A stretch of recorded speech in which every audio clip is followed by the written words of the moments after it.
In 10 minutes here on 2, our Italian series Buongiorno Italia, first Top Gear Rally report with William Woolard.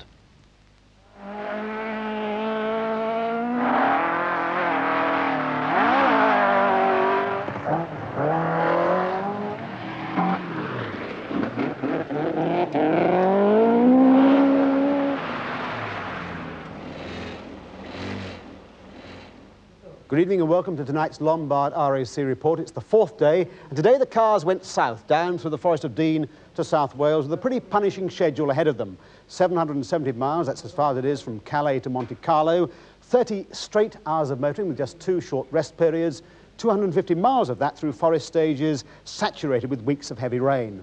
Now, up till now, mechanical reliability has been the critical survival factor. But at this stage, I think mental and physical toughness are just as important. Already some of the drivers are reporting they're absolutely shattered. And it's no coincidence, perhaps, that crack rally drivers share exactly the same age bracket as crack astronauts, the late 30s, early 40s. Perhaps that's the true age of maturity.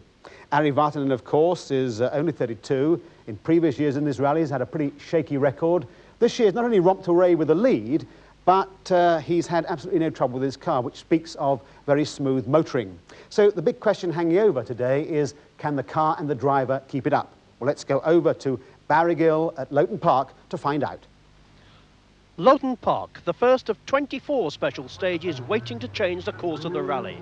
The overnight rain had caused floods, but it would surely take Noah's Ark across the track to stop this man, Vatanen, in the pioneering Persian. Even the four-wheel drive Audi, driven by hard-charging American John Buffum, was finding it tricky to find any sort of grip.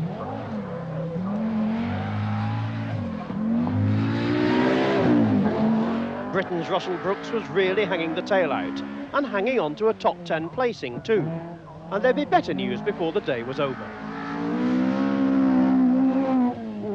Burwarden. Hannu Mikkola was still clinging on to his second place, but the gap was widening as Vatanen was quicker than the older Finn on no fewer than 6 of today's 8 stages.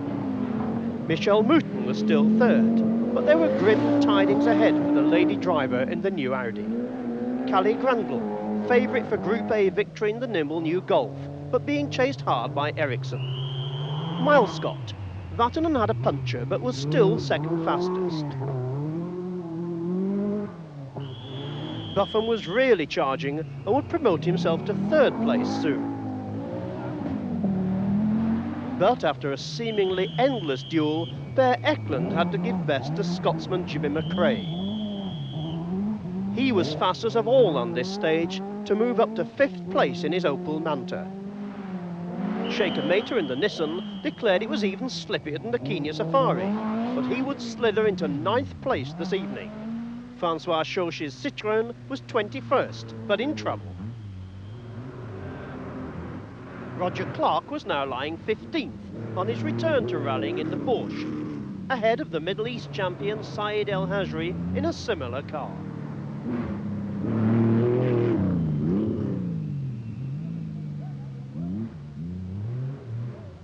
Ingvar Carlsen, just out of the top 20 in the Mazda RX-7, making its British debut. The Serit stage, 9 miles of forest, and even Vatanen complained it was very, very slippery. He still managed to pull out another 6 seconds over Hannu Mikkola in the Audi.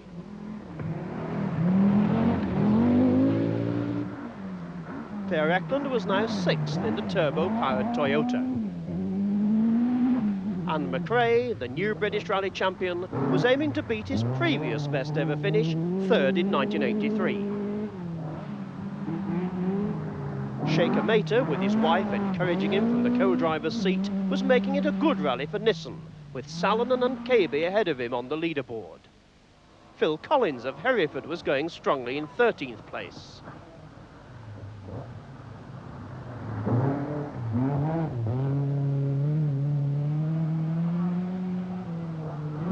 Clinton Smith of Sutton Coldfield, 18th in another Manta. But he was being chased hard by 24-year-old Mark Lovell of Somerset in the Citroën Visa.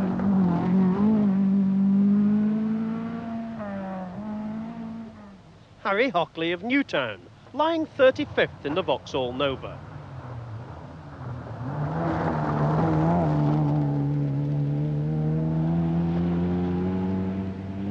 As drama and disappointment lay ahead for no fewer than 4 of the leaders, the Middle East champion Saeed El Hajri would find himself in 21st place.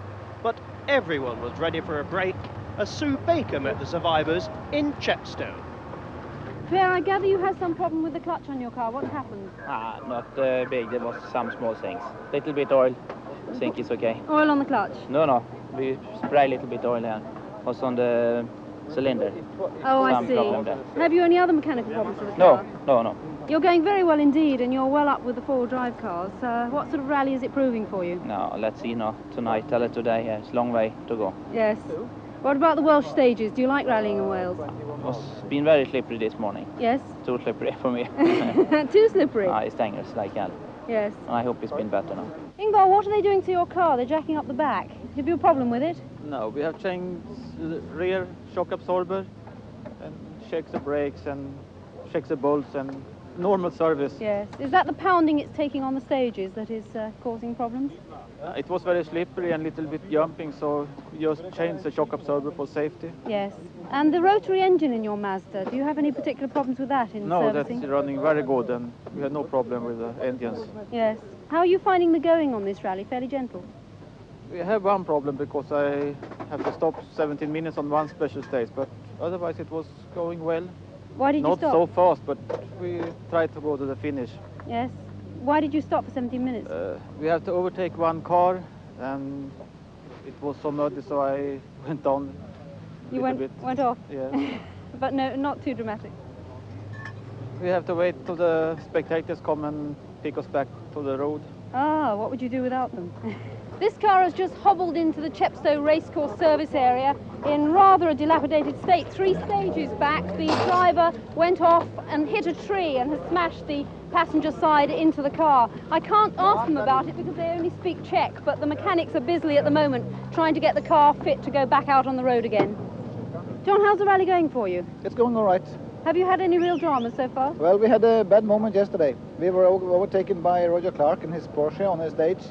And there was also a helicopter up in the air filming him. Yes. And as we was driving behind him, 100 or 200 meters behind, the spectators was going into the road as he passed, and they didn't see us. Oh. So we had to break up and nearly stop several times because people were too much in the road. Sounds terribly dangerous. Yeah, it was also very, very nearly that we caught some people. But you managed to avoid them? Yes, by staying on the brakes. Well, drama indeed. An hour and a half ago, the cars left Port Talbot. They're now flogging up the west coast in the darkness. And as dawn breaks over those Welsh mountains, they'll take another short rest before taking on the last lap across North Wales to Chester. Leaderboard, Vartanen had that puncture I mentioned yesterday, but survived it. But clearly from the last report we had, the pressure is really beginning to bite. He says he feels as if every bend that comes at him in the darkness is ready to take him out. Mikkola behind him, engine smoking badly. Mouton, who was in 3rd place, well, she had to change a wheel, has now dropped back to 5th place. Kankinen, who was in 6th place, had a major excursion, as they say, into the compost, is now out of the rally for good after 4 days of brilliant driving. KB, who was in 9th place, jammed his gearbox, has fallen off the leaderboard. McRae has fallen off the track, only 6 feet off into the mud, took him 8 minutes to get back, now lying in 8th place. So 2 new names on the leaderboard tonight. Shekhar Mehta, the East African Safari Rally ace. Bertie Fisher, the 34-year-old Ulsterman, who is now driving an Opel Manta 400. So 4 Opel Mantas in the top 10, not bad. New report just coming. Vartanen has rolled on stage 40, but managed to finish the stage. That obviously has closed the gap between him and Mikkola, 4 minutes behind here, and that quiet American John Buffum chugging along in his Audi. So I think what happens tonight on these quiet, windswept, dark, pitch dark forest roads in Wales will decide the result of this rally. That's really all for tonight. We'll be back tomorrow in the Land of the Living at 7:30. Don't miss it. It's a full roundup of the entire rally from start to finish. Until then, see you then. Good night.